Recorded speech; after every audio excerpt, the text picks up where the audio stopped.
Hold up.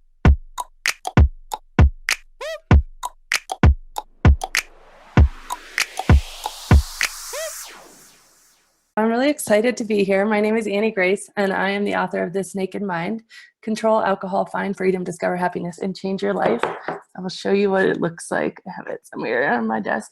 And today, I have a really exciting topic because it's interesting to me, and I'm just going to dive right in.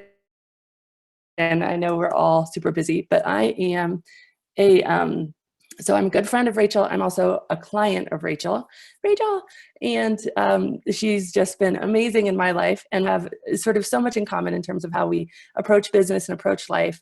And so today what I really want to talk about is this relationship between success and alcohol. And for me, it was very interesting because my drinking actually began when I entered into corporate life. I was 26 years old. I didn't drink a ton in my early days, didn't drink a ton in college, but then all of a sudden I was in this corporate job and I was passionate about marketing, and I was told that going out to the bar was like being at the golf course. I mean, literally that was where the deals were done. That was where relationships were made. That's where people would hear your ideas. And if I wanted to be successful in my career, I needed to start showing up at the bar. And this is not only true, I've learned, for, corporate jobs and marketing and whatnot. I've talked to nurses who this is true for. The after drinking culture at hospitals is massive. I've talked to psychologists. Lawyers are, in fact, the heaviest drinking kind of segment of the professional population. This is absolutely true. Rachel and I are involved in certain masterminds together. It's completely true in mastermind groups in the internet marketing world. People get together for kind of like boozing and brainstorming. And it's just so true how prevalent this is. And I want to say up front, like, alcohol, I believe it's evil. I don't think there's anything wrong with like necessarily a drink on occasion, but I do want to tell you there are so many stories of people who, when they stopped drinking, everything, or cut back, or got really mindful about their relationship with alcohol, all their success kind of was on the other side of that. So for me, when I decided to completely reinvent and change my relationship with alcohol, I didn't necessarily want to stop drinking, but I really wanted to cut back. And what would happen for me in my life, just very briefly, is that I would cut back, and I was able to easily. I could quit for periods of time. I was pregnant, 2 times during my drinking years. And every single time I did, I would feel deprived. I would feel like I was missing out on something. I would feel like maybe I wasn't creative enough, or maybe I just wasn't showing up. And just to give you a perspective, when I stopped drinking, people looked at me and said, well, wait, I never even saw you drunk. So I'm not coming from the 10% of people who are, really physically addicted to alcohol. I'm coming from the 90%, according to the CDC, who drink regularly, but aren't necessarily physically addicted. However, emotionally, I felt like every time I tried to cut, every time I tried to make myself rules, I'd feel like I was missing out. I would feel like I was deprived. And there was this one day where I was in London. I was living over there with my husband and my 2 kids for my job at the time. The company was headquartered in London. And I'd been out, it was a Saturday morning. I'd been out super late the night before with colleagues and coworkers. And was very, very hungover. So we're getting the kids ready to go. We were going to go to the London Eye. I packed my purse, and I saw 2 beers in the refrigerator. They were huge beers. And I was like, oh, perfect. Brian and my husband can just have these, we'll just have them in the park, and, it will take the edge off. So there we are. It's about 11 in the morning. We're in the park. We're getting in line for the London Eye. And I go to get out the beers, and I dropped one of them. And all of a sudden, this literally 40-ounce can of beer is spraying all over my kids and my husband. And it was this moment in my life where I was trying really hard to laugh. Like, I was trying to laugh, and on the inside, I just felt like crying. I mean, the person that I wanted to be was not a mom that was spraying beer on her 2 young kids. They were 4 and 6 at the time, at 10 in the morning in the middle of London. And we tried to laugh it off, but the horror of that for me really struck deep. And I realized, okay, I want to do something about this. I want to change. And that kind of launched this thing of, okay, I'm going to set rules for myself. And like I said, I could set rules for myself. I could keep those rules, but I always felt like something was missing. I always felt deprived. I always felt like I was missing out. And so what happened, if we fast forward just a little bit, is at the same time I was dealing with some pretty severe back pain, and my back pain was really intense. And I had gone to traction, chiropractic, I had done muscle relaxants. I probably spent about $10,000 trying to deal with my back pain, in addition to the insurance portion that, it covered for traditional medicine, and nothing was working. And finally, my dad was on the ski lift one day. I'm from Aspen, Colorado. He's riding the ski lift up in Aspen, and he's riding it up with this guy, and he's talking about my back pain for some reason. And he's like, well, what you could do is, there's this book by this doctor. His name is Dr. John Sarno. Read this book, and it's a miracle for so many people. It's called Healing Back Pain. So I read the book, and the first preface of the book says this. It says, sometimes there are things in your life and emotion you feel that you don't allow yourself to feel. So for instance, you can look at it this way. If there's a dad, right, and he has a very young baby, and that baby won't stop crying, and there's nothing he can do. He can't comfort that baby no matter what. He's already exhausted. He feels like his wife is ignoring him. In that moment, he could very well feel anger and almost hatred towards that baby. But there's a part of his mind that guards against that, that says, wait a second, you're a nice human being. You don't feel anger and hatred towards a helpless baby. I'm going to repress that. I'm not going to allow you to feel that, because it's not congruent with the vision of you, Dad, that you have. And so we don't allow it. And so there's really abhorrent things that we feel just naturally that our mind won't allow us to surface. And sometimes, in order to deflect ourselves, our mind can repress it in pain. And the pain is real. It actually, oxygen is deprived from your muscles, and so it represses it in pain. Long story short, the book said, look, you can entertain this theory consciously. You can say, okay, sounds a bit woo-woo, I don't know, but maybe it could be true, right? However, it's not your conscious mind that's doing this. This process is happening just like a habit happens, completely unconsciously. So what needs to happen is that I need you to read this 300-page book, and by the end of it, I'm going to speak to your unconscious mind, and I'm going to change your behavior. And so I read this book, and all of a sudden, all of my back pain went away completely and entirely, and it was insane. It was the first time in my life where I was like, oh my gosh, the power of the mind is beyond anything I'd ever realized. And I started realizing about 3 or 4 months after this, wait a second, I think the same thing's happening. I have a desperate conscious desire to drink less than I'm drinking. And every time I do, I feel absolutely miserable. And so I have this unconscious, something's happening in my unconscious. I have this conditioning and these beliefs about alcohol. I believe that it relaxes me. I believe I need it to network, to have a good time. I believe I won't be successful without it. And these two things are in conflict. And my unconscious has not, so to speak, gotten the memo. And so I reached out to this author, this doctor, and he was no longer available to kind of talk to people, but he put me in touch with people who work for him. And I got on a Skype call with this man called Steve Ozanich, and he's written a few books on this type of pain. And I said, hey, would this work for something like drinking? And he goes, absolutely. We've always known this would work for drinking. It's amazing. And so I started this year-long quest to say, okay, well, I'm going to stop trying to stop drinking because trying to stop drinking with trying to stop edits, and they did everything that they could to really burn him. So what happened? I can hear somebody. We didn't have a plan in place, and so of course my client got emotional and upset, and so did the whole team, because it's hard not to take it personally if you don't prepare for. I'm sorry, guys. I can. Now my client is tweeting back to people and posting and replying to comments, and he's really upset and snarky. And people are friending him on Facebook, and they found some of his posts on Facebook and shared those. Rachel. It just was this terrible situation. So now I had twice. Okay, let me see if I can find out how to mute her. Hold on. So as you know, it's really important to have the plan in place. To prepare, I don't want to just talk over her. Fine, Rachel. So then step 5, after the social media crisis, follow the predefined persona and procedure standard. Now, in terms of the procedure standard, what I personally recommend.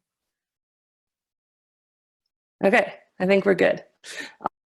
Awesome. All right, sorry about that. All right, so anyway, where was I? So the book was called Healing Back Pain. I saw that in the chat quickly, and I'll come back to the chat for sure. and I'll totally have time for Q&A, but what happened was I stopped trying to stop drinking, because trying to stop drinking was creating this huge amount of angst in my life. Whenever I later learned that willpower, it's a completely, okay. I highly recommend it because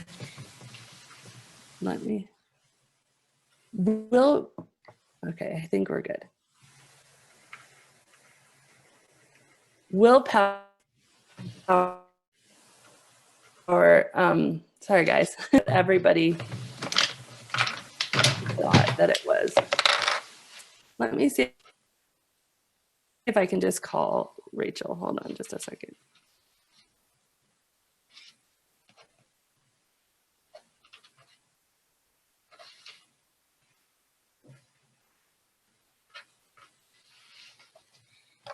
Because it's an opportunity to actually invite your fans to stand up for you.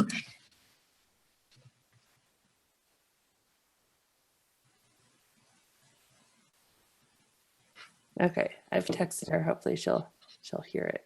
So anyway, willpower, what I understood about willpower at the time was I just thought I didn't have enough of it. I thought, well, the reason I can't cut back, the reason I can't quit easily is just I don't have enough willpower. And that's really felt like it was holding me back. And so what I've since learned is that willpower happens when you have to exercise willpower against something you think you want, something that provides a benefit.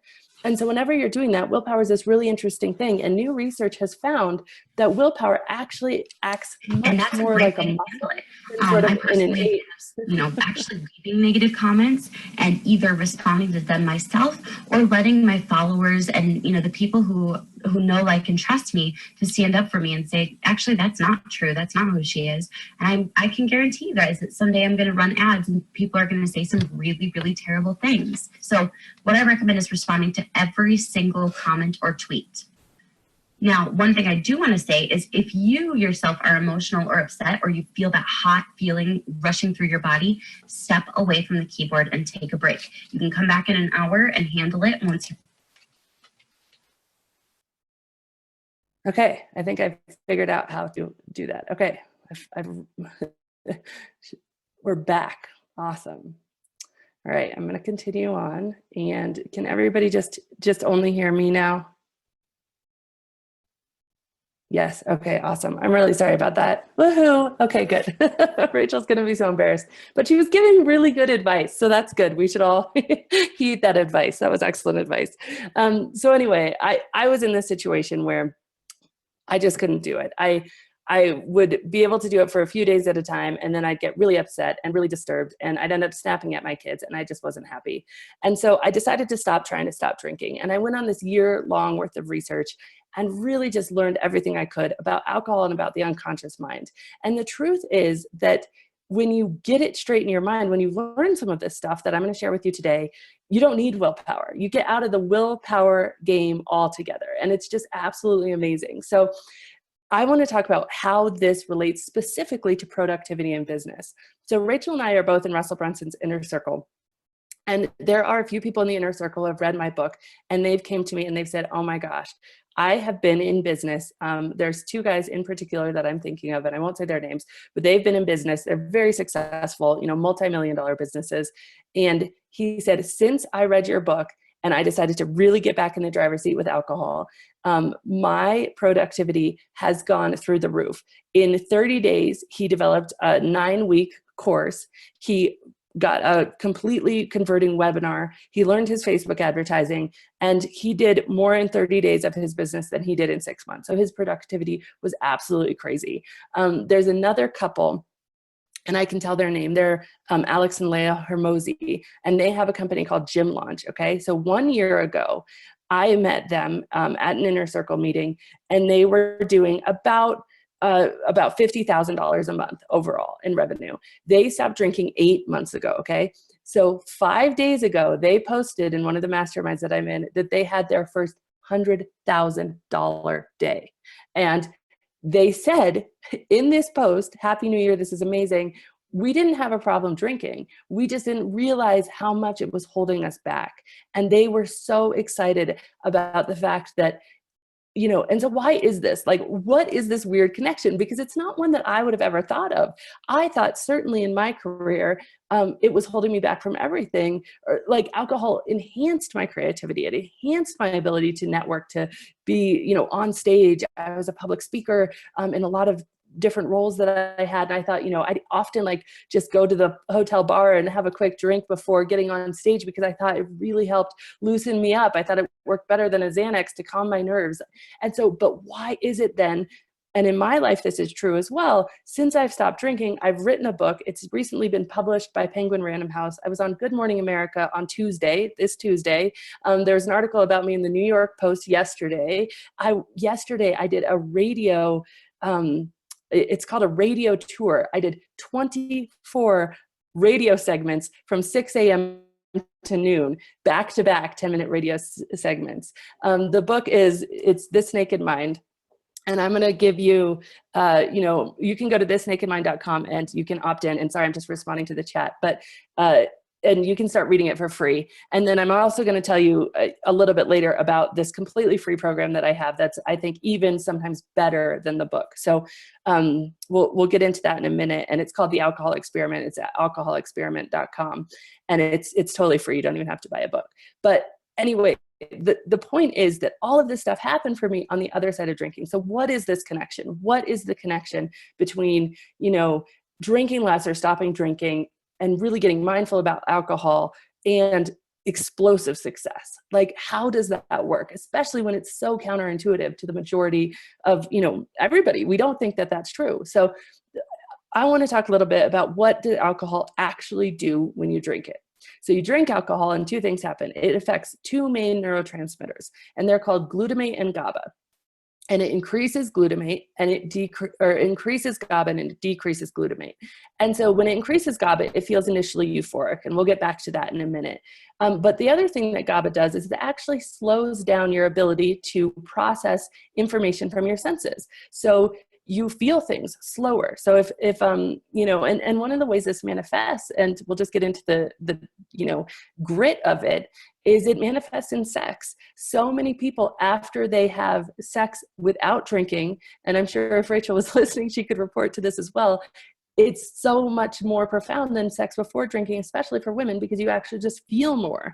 And so GABA, it makes it so that you don't feel your senses quite as quickly. It actually numbs your tongue. You can't taste food quite as well after drinking a lot. And eventually, we all know this because we start slurring our speech, we can't hear as well, things get blurry. And so, you see the end progression of drinking as being ultimately unconscious, which is you feel nothing from any of your senses. But what you don't see is at the beginning, even just a drink can really start to numb your senses. And then glutamate, it actually slows down how fast your brain processes thoughts. So you just get foggy. And that feeling feels good to us because guess what? We think so much, so quickly. I know for me, one of the main things I want to do in life sometimes is just shut down the brain. I mean, the brain is nuts, right? And it goes crazy. And it's ironically and unfortunately, 80% of your thinking, some people say 90%, is the same yesterday as it is today, as it will be tomorrow. And unfortunately, the majority of that is often negative. But so drinking can shut that down, and it feels really kind of good in the moment. So, but those things have all these other effects, these knock-on effects that we don't realize, that we don't think about. And when you shut things down in the moment, when you numb your moment, when you numb your thoughts, when you numb your thinking, and you don't deal with it correctly, you don't allow yourself certain things. So when people take a break from alcohol, all sorts of incredible things happen. And I'm going to try to find a few statistics for you, because there was this amazing study that was done in a London university, and it was just incredible in terms of what happens. But I can tell you from a business perspective, what happens is you get absolutely clear for the first time ever on what you want. And this is because you have time. Drinking, we don't think about how much time drinking takes, but drinking takes an incredible amount of time, from planning what to drink, to doing the actual drinking, to spending the time drunk, because then, or even tipsy when you're not really thinking about anything else, to just recovering from it and feeling not as good the next day. We sleep more when we're drinking more, and it just takes an incredible amount of time. And so when when you free up that time, you have to look at your life, and you look at it through a lens of no longer numbing those things that are niggling at you. So if your brain is going, and all of a sudden you have nothing to numb that, nothing to slow down that thinking, something really profound happens. All of a sudden, you have to get a hold of your thoughts naturally. And you have to say, what is this noise and where is it coming from? So you end up getting really clear really quickly, just because it's necessary on what you want out of life, out of your business, what are your goals? And you get really clear on who you want to be. And that's because you can't avoid it. If you're going to have this onslaught of thoughts at the end of the day, like I'm not doing enough, I'm not enough, whatever, you actually have to dig into those and say, okay, where is this coming from? And are these things true? And so it's this really profound shift that happens. So you get time, you get real clarity on what you're thinking, and it's absolutely amazing. But the thing about it is that when you try to quit drinking with just willpower, or you try to even just take a break with just willpower sucks. You feel deprived, you feel miserable. It's absolutely like, it's the worst, because you feel like it's just like going on a diet. And then the next day after you go on a diet, all of a sudden, what's the most attractive thing? French fries and ice cream. And that is what's happening so 6 million people last year, I don't know how many it's this year yet, took a break from alcohol in January, and that was in the UK and the US. And what happens when you take a 30-day break from alcohol, just sheer willpower, force of will, you kind of like, okay, by day 5, you're like, okay, I'm doing it. By day 15, you're like, okay, I'm halfway there, thank goodness. And then by day 31, you're like, oh, that's over. Where's the drink, right? And what you've done in 30 days is you've actually made alcohol more important than it was before, because you've deprived yourself from it. And it's just the forbidden fruit syndrome. When you deprive yourself from something you want, you end up in a place where you want it more. And so how do you not do that? How do you get out of the willpower game altogether? How you do it is you do it by just very gently, very simply, without fear, without judgment, without shame, is you learn more about what the substance is. And so what I did very, very simply is I wrote down a list of every single reason I drank alcohol. And it was a long list. I mean, there was dozens of reasons, from sleeping better to networking to just having fun. I liked the buzz. I thought sex was better with alcohol. So many reasons that I drank alcohol. And then I went very methodically for every single one. And I applied just a formula to it. And I said, is this true? Is this true internally? I asked myself a bunch of questions. Is this true externally? What does the science say? And I got really into the science. I reached out to a neuroscientist, and I'm in touch with a few of them now. How does this actually work in the brain? And then once you understand that, once you look at that belief, it really shifts for you. And so things that I believed, like I believed the sky was blue, I was so certain that alcohol relaxed me after a hard day, all of a sudden didn't hold the same pull as they used to. So we're going to go through 3 of those right now. And I am hoping that I can go to thealcoholexperiment.com, and you can see, I'm not going to be able to find it while I'm talking, but I can maybe find it during Q&A, but you can see that 4-week break from booze. And this isn't giving it up forever. This is just taking a quick break with the right mentality and with the right ideas and saying, okay, what might this give me? If we go into something thinking about what we're going to give up, it's going to be miserable. If we go into an evening thinking, oh, I wish I was drinking. I used to always do this. Oh, I have to be the designated driver. It's my turn. Okay, tonight's going to suck. And guess what? Tonight sucked. It's because if you believe that you're going to be miserable, you will be. But if you go into it thinking, okay, how's this going to be? I used to go out with my friends and not drink. I was a kid once. We're at birthday parties. I didn't need alcohol to relax or have a good time. How might this be? You go into it, and all of a sudden, you open yourself to the possibility that it might not suck. And guess what? You surprise yourself over and over and over again. And it's really profound.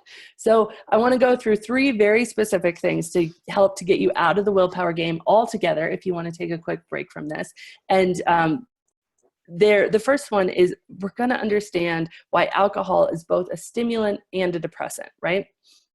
So that's so confusing to people. Why? We know it's a depressant, that's common knowledge, but then why does it feel like a stimulant? Why does it feel good and euphoric when we first drink it? So the thing that happens when you first have a drink is your blood alcohol rises. And so it's on this upswing. So you have this one drink and it rises for about a half an hour. That's what all the studies show. So when your blood alcohol is rising, that's where you get these nice, pleasant feelings. There's a bit of euphoria there. You have some endorphins and it feels good. And that's the feeling that hooks us. That's the tipsy feeling that says, oh, this feels nice, right?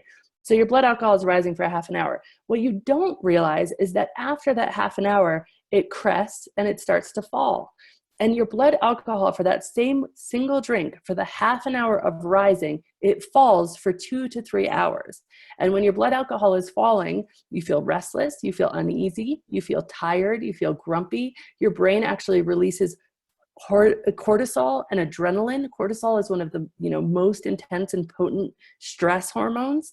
And so you have 2 to 3 hours of falling for this half an hour of rising. Now, why isn't this just obvious? Why are we trading a half an hour of good for 2 to 3 hours of bad?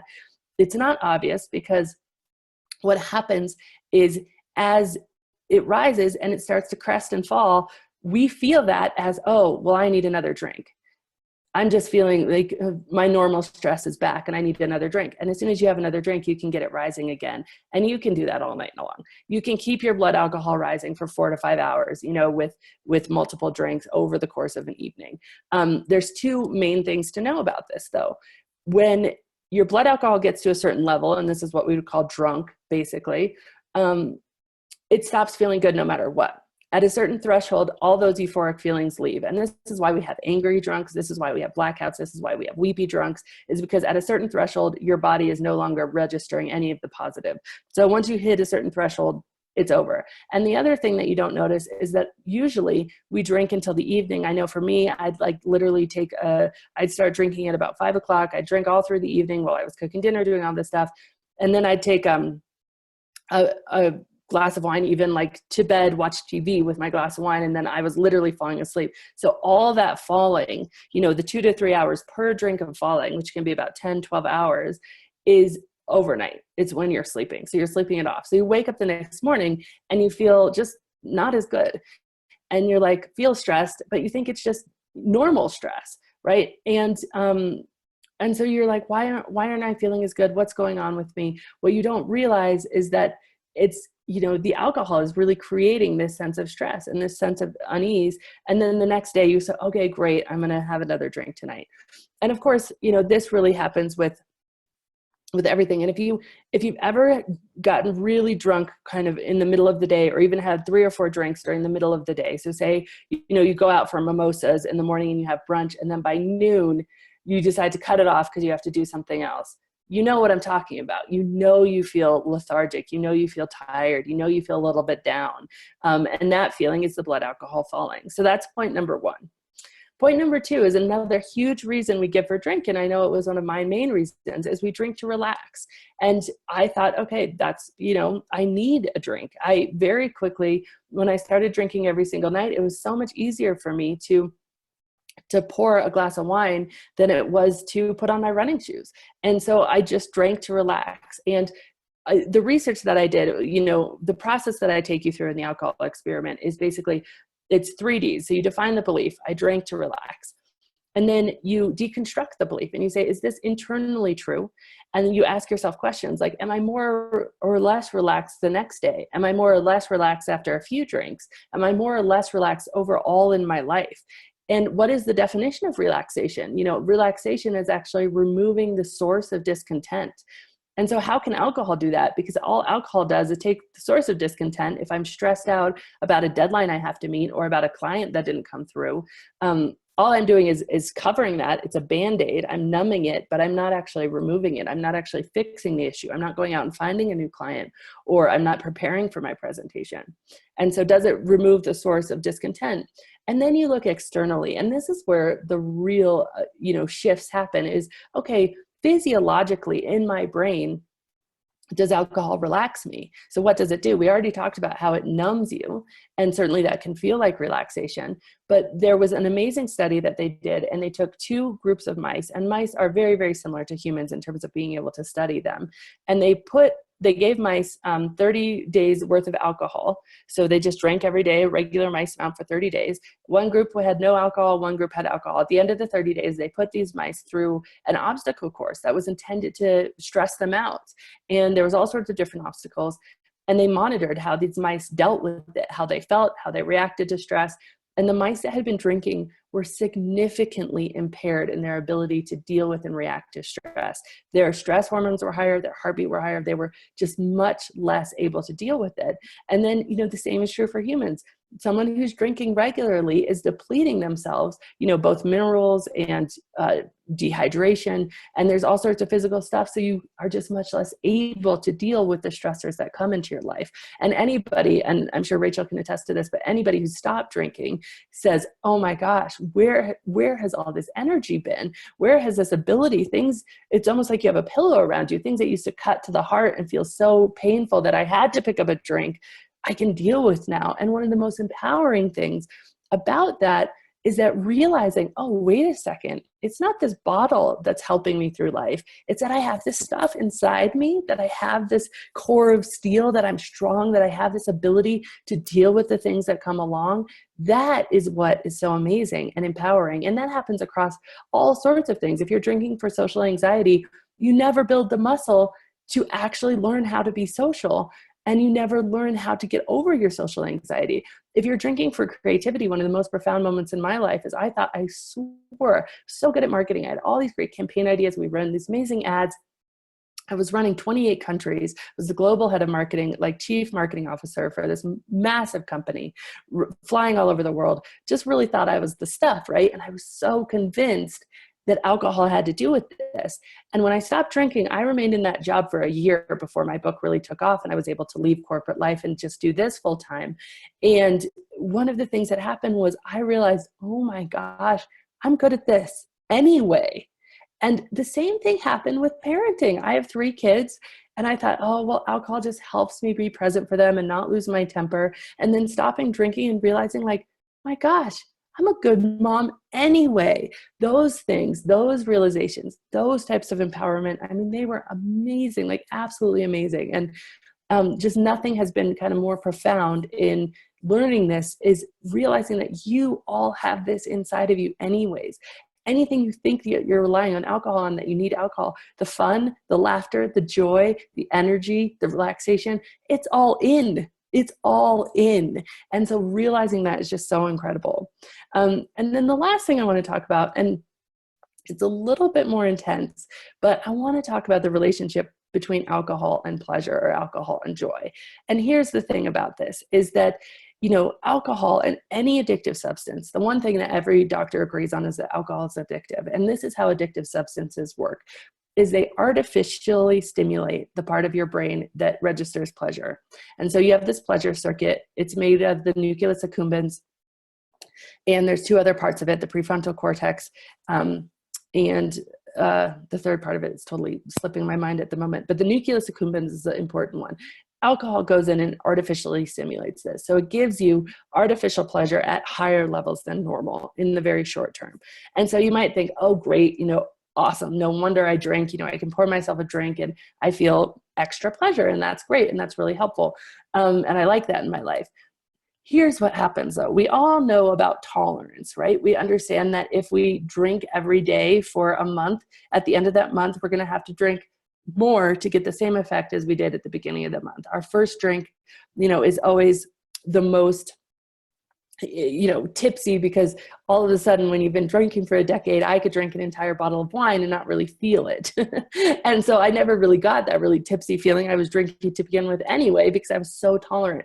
So we all understand tolerance on just a very superficial level. What we don't understand is that tolerance is our bodies actually going in and learning how to process alcohol more efficiently. Your body says, oh my gosh, okay, you're putting this into my system. It's toxic. I don't know how to deal with it. And so I'm going to learn how to process this much more efficiently. And so it becomes better at purging alcohol from your system. Tolerance is your body's immunity to something harmful.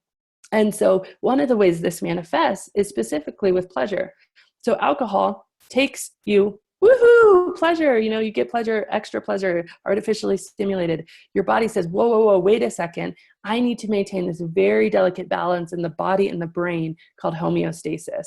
And that's how your body functions. Everything your body does is to maintain a homeostasis. If you get hot, you sweat. If you feel really tired, you go to sleep. It's to maintain this very even balance of optimal performance, to make you the best you can be at your job, at your relationships, at your life, at taking care of yourself.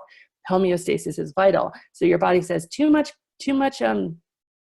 stimulation, I'm going to turn that down. And it releases a counter chemical called dynorphin. So alcohol releases endorphins. Guess what happens? Your body releases dynorphins. And this is tolerance. And it brings that stimulation back down to levels that you can handle it. And over time, the stimulation you get from alcohol goes lower and lower and lower. And we all know this is tolerance. Now, there's something else that happens here that's really pretty terrifying. I don't want you to be afraid, because the good news is that this is super reversible. All you have to do is really just take a break and realize that all this stuff happens inside you anyway. But the thing that happens is that dynorphin stays in your brain longer than the endorphins do, and it builds in your body. And so over time, you can't numb selectively. So your brain can't numb that artificial stimulation from alcohol and not numb other parts of your life. So the things that you used to get a lot of pleasure from, say, a really great meal, romantic engagement, reading a really good book, going out with friends, all of a sudden those things don't register, because that dynorphin is ever present in the body when you're drinking regularly. And so for me, how this manifested was all of a sudden the things that used to be really fun, and this was why I was so confused. Why wasn't I having fun without a drink? Because the things that used to be fun were no longer registering on my pleasure threshold, and I needed the alcohol with its artificial stimulation and more alcohol to bust through that and actually register things as pleasurable. So the thing is, you can't numb selectively. If you drink, whether it's to numb stress or just for extra excitement, it numbs all areas of your brain and of your body. And so you end up numbing the things that really bring you pleasure. And somebody who's really progressed, it's all a spectrum from, you have 1 or 2 drinks a week, 1 or 2 drinks a month. And then all of a sudden it's more and more, because tolerance only goes one way, and it's all a spectrum. And then sometimes people find themselves, they haven't put on the brakes, and they find themselves drinking every single day, sometimes morning till night. And these people report that there's nothing in life that brings them pleasure besides alcohol. And that's because of what I just explained that's happening in the brain. And then ultimately, the tolerance becomes that even alcohol doesn't bring them pleasure, and they're absolutely miserable. And at the end of the spectrum, and this is going to be the most depressing part of this, and I'm sorry, but suicide is so much more prevalent among alcoholics, among people who drink all the time. And that's because you reach this point where nothing in life is meaningful anymore except alcohol. And then you surpass that point, and you reach a point where even alcohol can't fill what alcohol has ultimately created. And that's that hole, because you have not allowed yourself to find pleasure. And so I don't have the statistics top of mind, but I believe it's 1 in 7 suicides have alcohol in the bloodstream. And it's all in my book, all those statistics. It's a very short part. This book is not meant to scare you. It's not meant to be fearful. It's meant to have a lot of hope. But there's a little part, and you can actually skip that chapter. I say at the very beginning, I don't believe in fear. And so if you want to skip this chapter, fine. But if you want an education on what it does, read this chapter. But anyway, so that's the crux of it. And so those things, just knowing those things, the thing about this is you guys being here today, knowing these things, you can't unknow it. You can never unknow that again. And that's what makes it so pleasant and so easy to take another look at, okay, that glass of wine, yeah, it might give me some pleasure, but it's not going to relax me over the long term. Do I really want it? And so it puts you so much back in control. It puts you in a much more mindful relationship. And the alcohol experiment, alcoholexperiment.com, the sign-in page has all those statistics that I was mentioning about, 30 days from booze, what you lose weight, people report decreased anxiety. There's just amazing statistics around what that does. And I'd love to have you in it. It's 100% free, absolutely. Every day you'd get an email from me and a video from me just explaining some more of this stuff. Obviously, since you sat through this presentation, some of it would be repetitive. But yeah, it's alcoholexperiment.com. And I'm going to look at, that's really what I had to present, but I want to look at and open it up for Q&A. So if anybody wants to unmute themselves and ask me a question. I see getting drunk is like stealing happiness from tomorrow in the quote. Yeah, that's a really, really good point. Makes a lot of sense. Yeah, that's so good. How common is it for people to replace alcohol with another addictive behavior? That's a huge thing. So obviously if you're numbing, your something stressful in your life, that's why you often see people go to AA meetings and then all of a sudden they're drinking like two pots of coffee and smoking 25 cigarettes in 1 hour. And that's because if you haven't dealt with the source, right? Like for me in my life, I was drinking a lot, not because I had childhood trauma or something else that I was really trying to numb. It was because it really became addictive. And then eventually I used it to deal with parenting stress and stuff like that. So I had to find other ways to deal with stress. I remember I told you guys how I used to put on my running shoes to deal with stress, and then I'd open a bottle of wine. I had to go back to putting on my running shoes, right? I had to find other ways to deal with stress. So if you don't find other ways to handle it, you absolutely have to find other ways. Otherwise, yeah, you'll just replace it, whether it's with sugar, with coffee, or something else. What I suggest is being really proactive. And before you even decide to take any sort of break, say, okay, what things that I used to like to do before I drank so much, whether it's video games or Netflix or, going for walks or exercising, what things that I used to like to do, and say, that's what I'm going to do. And proactively replace it with something healthier. And then you can get even healthier after that. So if you replace it with video games, you say, oh, that's healthier, but it's not ideal. So I'm going to replace this actually with, working on my business, or I'm going to replace this, and I think the question is actually really profound, because I think very beginning of this presentation, I said, what is this connection between giving up alcohol and explosive success in business? One of the biggest connections is, guess what they replace it with? This very healthy addiction of bettering and working on their business. And I know that's true for me and for Rachel. And I think it's a huge thing that, like, we've had explosive success as we replace this with a huge focus on our business. What are my thoughts on the 12-step program? I think it's brilliant. I think that it's very different from my approach. So the 12-step program, AA, you're going to go in, they recommend 90 meetings in 90 days. So I think it's really geared for the people who are at that 10% spectrum. So if you're like physically and chemically dependent on alcohol and you just can't take a break, if you can go to thealcoholexperiment.com and you can take a break for 30 days and just feel good about it and feel happy about it, you don't necessarily need that type of in-person accountability and treatment. If you can't do that, if you can't get through a few days without drinking, that's when I'd really recommend something more. If you're physically and chemically dependent, a book, it's just probably not going to cut it. And so you need something more. The 12-step program is a program that helps you rebuild your life from the ground up, right? You look at your relationships, you look at who you need to forgive. I've only been to one meeting personally just before I published, because I wanted to be really accurate on what I was saying about it in my book. But you really build your life. It gives you a spiritual foundation if you don't have one already. And so you build your life and you address all those, why were you drinking?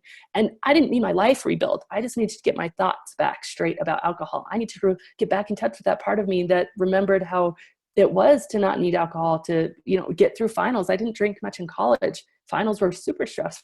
I didn't drink much in college and I had so much fun. I still had more fun than probably any other point in my life, just with the newness of it all. But I wasn't a big drinker. And so I needed to get back into that part of myself.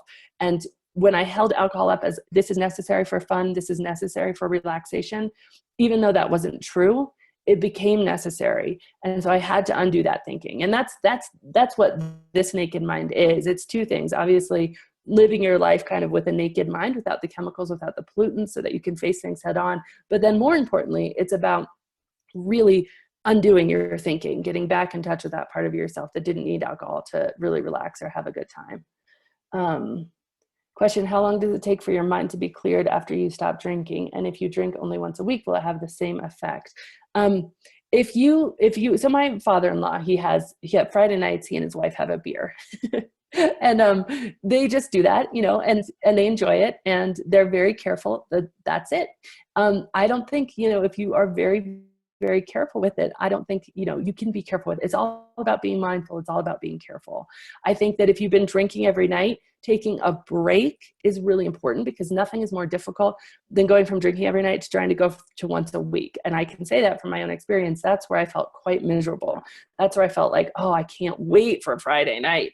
Like, my father-in-law isn't sitting there like, oh, please, Friday, get here. Oh my gosh, and all of a sudden alcohol has become more important. It's on a pedestal. It's something that you can really only judge for yourself. But if that drinking once a week is like, oh, I can't wait for it, then I'd really do some work on your thinking. If that drinking once a week is kind of a take it or leave it thing, I don't think it's a problem. I think the problem comes when you start using alcohol to self-medicate, when you start using alcohol for relaxation or to deal with stress. and you start doing it every single day, I think that's when it becomes something that you need to deal with stress, and you stop developing the coping techniques to deal with it otherwise. I like to explain it like this, right? We all have coping mechanisms. So imagine every one of my fingers is a coping mechanism. Perhaps one is exercise, one is mindfulness, one is just working on our business and getting ahead in life, one is hanging out with friends and being social, and one may be drinking. And so when you drink, it's really easy to say, I'm going to pour that glass of wine instead of running, or I'm going to pour that glass of wine instead of taking a break and being present, or I'm going to pour that glass of wine instead of working on my business. And then all of a sudden you're just on this one coping mechanism, and that's where it all crumbles. Yeah, Brandon, it totally does apply to so many things. Caleb, if you can channel all the traits of an addict into something productive, consistency, enormous willpower, get the result, obsession, no matter what. Oh yeah. Okay. So Caleb, this is such a good point. There is a podcast that you guys should, if you want to watch it, it's amazing.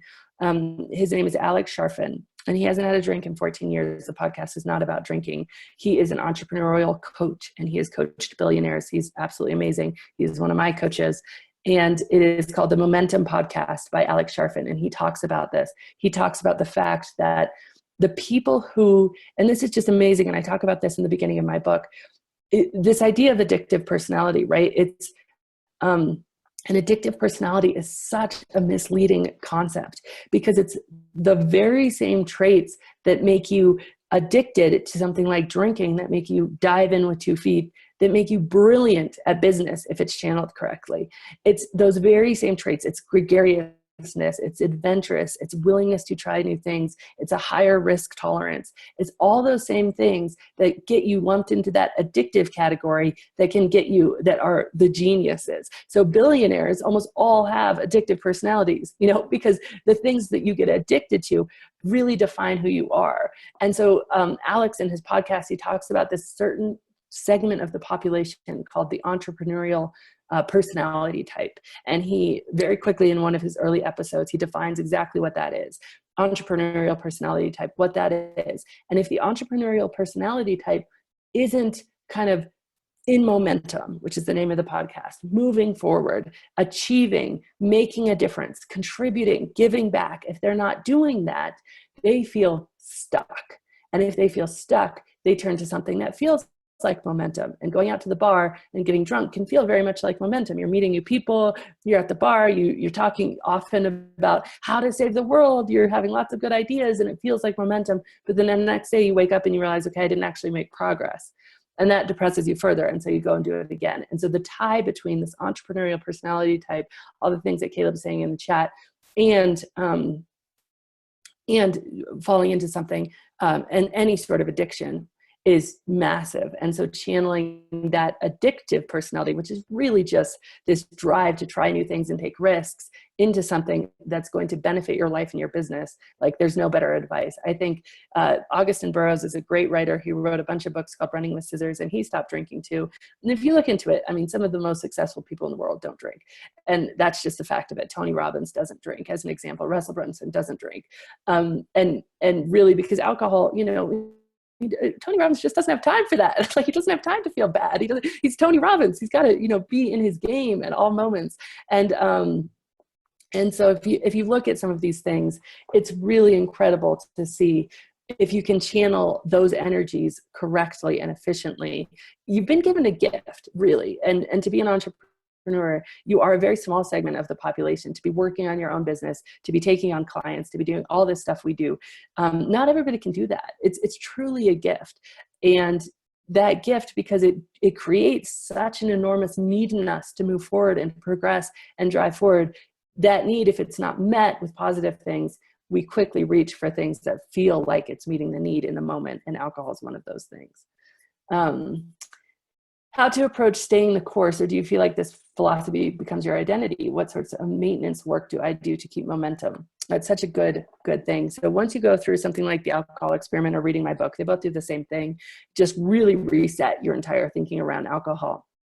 I think the biggest point where you get tripped up is society. And that's the one part that I have the most difficult time with. Unfortunately, in our society, alcohol is the only drug that you have to justify not taking.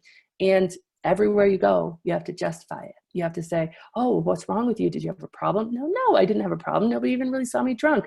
I just decided I wanted more from my life, you know? And so that is frustrating. And that can be a big challenge. And I think that the good news is that you being on this call, you being part of Rachel's community, you being in this entrepreneurial mindset already, you're already going against the grain. You're already not doing what your mom told you to do and going getting that steady cubicle job somewhere. You're already have this muscle of living in the minority. Mark Twain once famously said, you know, how did it go? Something like, the minority is always right. If you're on the side of the majority, it's really time to take a second look.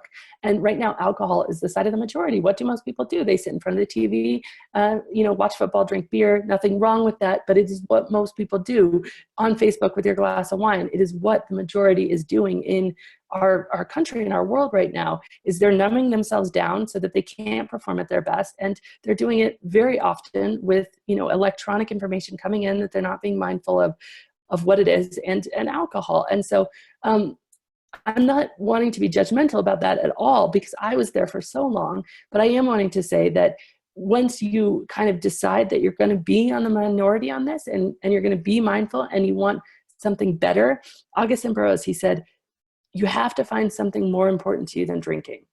And when you do, it becomes so easy. You know, for me, obviously, my business is built now around getting this message out, because I feel like I found another way to deal with all of this.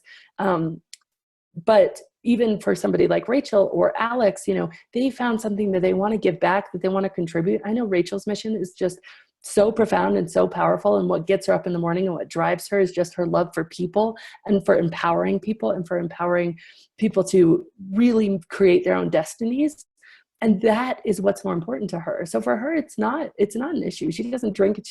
She's focused. She's dedicated, right? Alex is the same thing. His passion is for getting entrepreneurs on their game and allowing entrepreneurs who he believes are the only source of really progressive human evolution. They bring all the best things into the world, allowing them to create and move forward. And so you finding that why, that one thing becomes more important than anything like drinking. And yeah, then the willpower doesn't even factor. You're never using your will because you're moving forward towards what you want instead of trying to avoid what you don't want. You don't even think, you know, you're not even thinking about that. Anyway, this was honestly such a pleasure. You guys, I really enjoy being here. I love Rachel. I love SMU and the whole group. It's just been awesome. Does anybody else have any other questions? Oh, thank you. Yeah. Put energy into what you want, and, you know, think about what you gain. Don't get stuck on what you think you're giving up. Thank you, Caleb. Thank you, Megan. I really appreciate it. That's awesome. Thank you, Felicia. That's awesome. I'm glad. It's an alternative message, right? Like success and alcohol, but I think it's such an important one. So thank you all so much for joining. And yeah, thank you, Holly. Wonderful. Amelia, thank you. Thank you, Rebecca. Awesome. Tracy. Yeah, of course, no shame. I mean, shame is the most backward emotion we can possibly imagine. Shame is the reason that people get themselves in trouble. There's no shame. Thank you, Drew. Thank you, Brandon. Okay, awesome, you guys. Well, thank you so much. I really enjoyed being here. I'm going to end the meeting. I'm in the groups, so, you know, I'm part of Rachel's whole group. I'm a big Rachel fan. So, you know, hit me up and have a wonderful day.